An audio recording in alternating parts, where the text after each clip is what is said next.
या. चहा कर. खूप दमलोय मी. खूप काम होतं ना आज ऑफिस मध्ये. हो, आनंद भाऊजींनी सांगितलं ना. म्हणजे ते आत्ताच म्हटलं ना तुम्हाला, आम्ही पिक्चरला गेलो होतो म्हणून.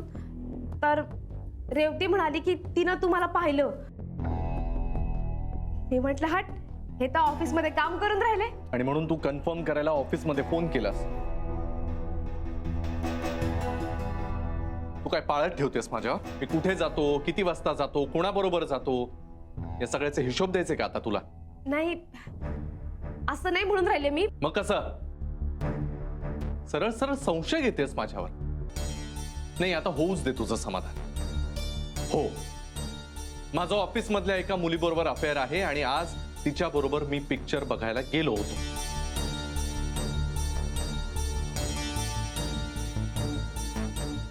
नाही, त्याचं काय आहे ना, आम्हाला ऑफिसमध्ये कामाचे पैसे मिळतच नाही. आम्हाला पगार मिळतो तो याच गोष्टींसाठी. त्या मुलीला पिक्चरला न्या, डिनरला न्या, फिरायला न्या, याचाच पगार घेतो ना आम्ही. झालं समाधान? तुमचं नाव फेर. काहीच काहीच बोलून राहिला हा तुम्ही.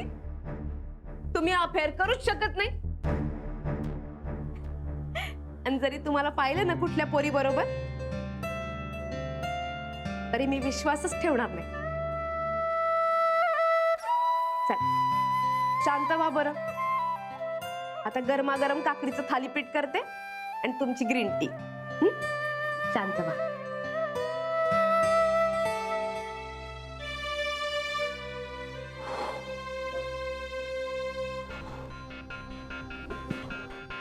हुश, वाचलो.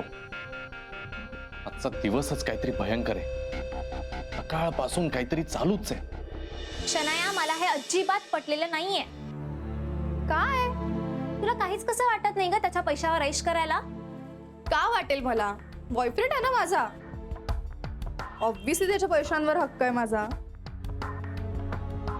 अगं, पण तू चक्क त्याच्या पैशातनं कार कशी काय घेऊ शकतेस? थोडे थोडके नाही, तू लाखो रुपये खर्च केलेस त्याचे, तेही सहज. ए हॅलो, त्या कार मध्ये तो पण बसणार आहे ना?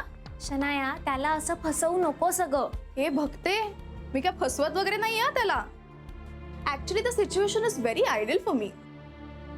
नाहीतर त्याच्यासारख्या ओल्ड माणसासोबत माझ्यासारख्या यंग मुलीने का म्हणून राहावं? त्याच्या लाईफमध्ये त्याची ती बायको आहे ना, त्याच्यामुळे त्याच्या आयुष्याची तशी अर्धी वाट लागली. सो त्या सगळ्या गरजा पूर्ण करण्याकरता तो माझा यूज करतो. अँड इन रिटर्न मी त्याचे पैसे वापरले तर त्यात काय चूक आहे? गिव्ह अँड टेक यार, दॅट्स द डील. न पटण्यासारखं आहे हे सगळं. तुला ऑब्व्हियसली नाही पटणार, कारण ज्या मुलाने तुला फसवून त्यानीच तुला डम केलं, तू अजूनही त्याच्या प्रेमात आहेस. खरं तर हे न पटण्यासारखं. खरं प्रेम कधी संपत नसतं शनाया. आणि माझं प्रेम खरंय हे तुला आता नाही कळणार, पण भक्ती टीचर, शाळेत द्याल लेक्चर प्लीज. आता ऐक ना, मी खूप मस्त शॉपिंग केली, प्लीज बघ ना ग.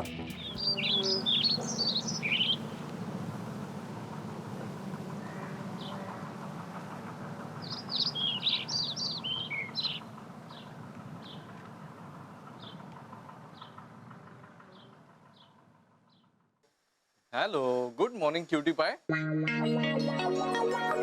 Good morning baby. चला उठा बरं लवकर. वेकअप नाव. नाही उठलाय बच्चा अजून. असं नाही करायचं शोना. ऑफिसला जायला उशीर होईल ना मग. हा, चला उठा बरं आता. बेबी, मला एक गुड मॉर्निंग किसी दे ना. बेबी ऐक ना, मी काल जो तुला नवीन शर्ट घेऊन दिलाय ना मरून कलरचा, तो घालून ये ना आज. मला बघायचंय तुला. बस बच्चा, चल लवकर आवर आता. उठ. Love you. Bye, see you.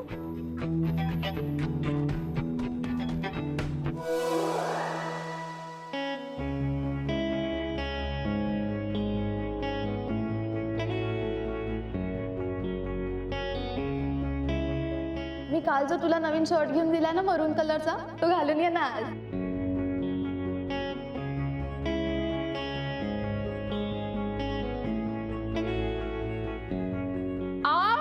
मी काय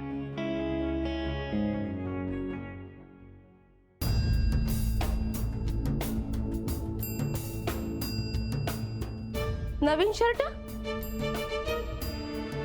कधी घेतला? कोणीतरी दिला असेल.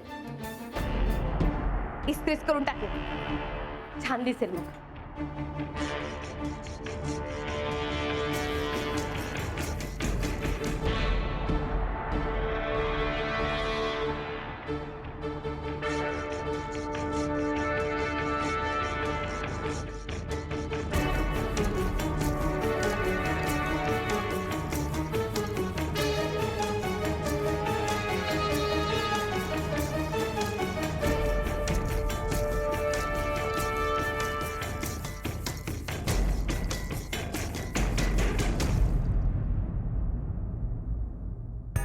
काय करतेस तू? तुमच्या शर्टाला इस्त्री करून राहिले. काही गरज नाहीये, जा तू. हाव, असेच कसे घालून जाल? किती वेळा पडल्यात? मी बघतो म्हंटल ना, जा आता, जा तुझी कामं कर. एरवी तर मीच इस्त्री करते ना.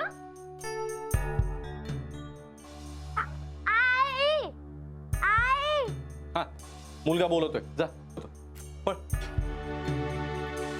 अथर्व,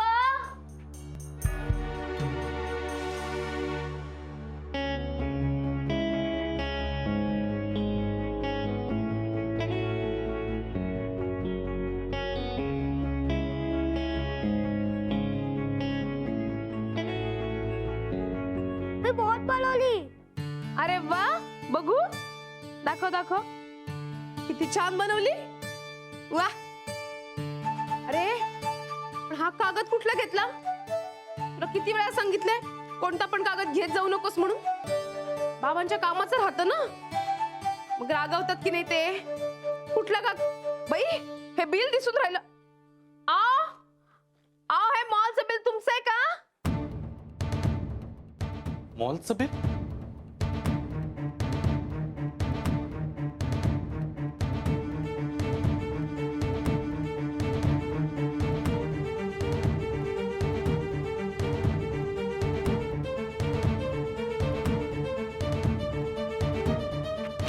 तू बावळट आहेस का तू?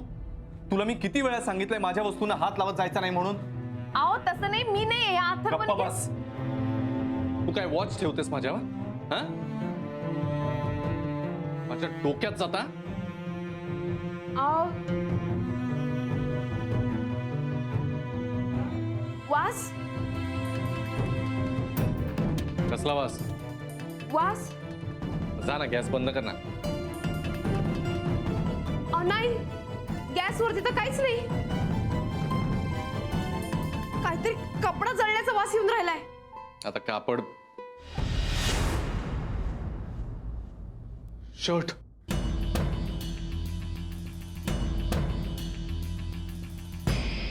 Oh no. अरे यार, हे काय झालं?